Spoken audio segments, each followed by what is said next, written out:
Hi guys, it's Jenna. Are you wondering how to get started on Instagram? Well, you are in the right place. Welcome to How to Use Instagram for Business for Beginners.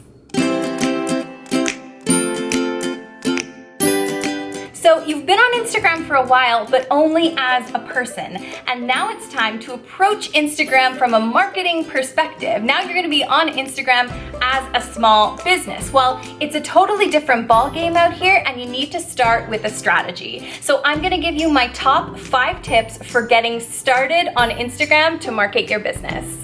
The first tip is to spend time on engagement. Now, we often hear about attracting engagement to our profile. Of course, you want to get likes on your pictures. You want to get comments. You want to get shares. We want people to be engaging with our content.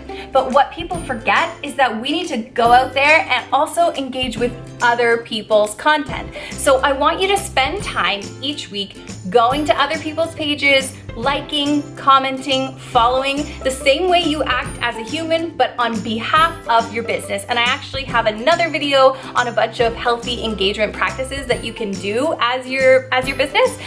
But even if you can just set aside 10 minutes a day, 10 minutes maybe 3 times a week, you're going to see a huge difference in the amount of traffic circling back to your page. Number 2, post quality over a huge quantity of content. So I've heard people be advised to post 5 Instagram posts a day.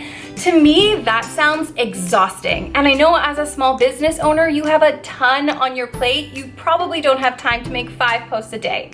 Instead, the answer to how many times a week should I post for my business is between 2 and 5 plus stories. But if you can crank out 2 quality posts a week. They're optimized, they have good captions, they have good hashtags, they're a beautiful high quality photo. If you can put that up and then also spend time engaging, like tip number 1 says to, then you definitely can limit the amount of posts you make between 2 and 5 only, nothing near 5 posts a day. Don't curate your Instagram feed to look like a grocery store flyer. Do share a little bit about you and the inside scoop of your business with your followers. So what do I mean by that? When you look at a grocery store flyer, what do you see? You see images of the things that are on sale that week. You see bananas, tomatoes, spinach, etc. And the price listed. You don't see anything else about those fruits. And an Instagram feed that just shows the item and lists the price or lists how to buy the thing, like go to the link in my bio or whatever, that's not how you build a community. That's not going to draw people in. So some alternatives to just posting what you sell and then the price are a behind the scenes tour, a making of, showing them the item but in a lifestyle setting, highlighting your customers, highlighting yourself, highlighting your neighborhood. There's all these ways to build a community and to create an enticing Instagram feed instead of making your feed look like a flyer. Number 4, you want to know what you're selling, who you're selling it to, and how it's going to change their life, okay? In my program, Instagram, Your Magic Marketing Machine, we create a full, robust content strategy for all of my students, and this is exactly where that content strategy begins. Because there's no point brainstorming all of these creative ways to show off your product if you don't know who you're selling it to and how it's going to change or improve their life. Even if you are selling pencils, even if you are selling chewing gum, there is a way that you can change or improve your customers' lives. Otherwise, you wouldn't be doing what you're doing, right? So we want to nail that down, and we want to let those answers inform our content strategy.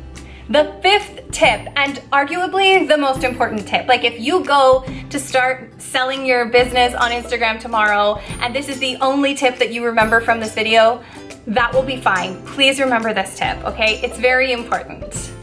The goal is not to get X number of followers. Your goal for being on Instagram as a small business is not to get 100, 1,000, 100,000 followers. That's not the goal. Your goal is to sell what you are selling. If you have 100 followers and sell 100 of your product or service, that's gonna feel amazing, right? That's gonna be awesome, and you can do it. If you have 1,000 followers and no one buys what you're selling, That's not gonna feel good. Those followers aren't gonna pay the bills. So always make the number one goal to sell what you are selling, and that's the metric to actually concern yourself with. The more you worry about followers, the more you worry about likes, the more you worry about these metrics that ultimately don't matter, the harder Instagram becomes to manage.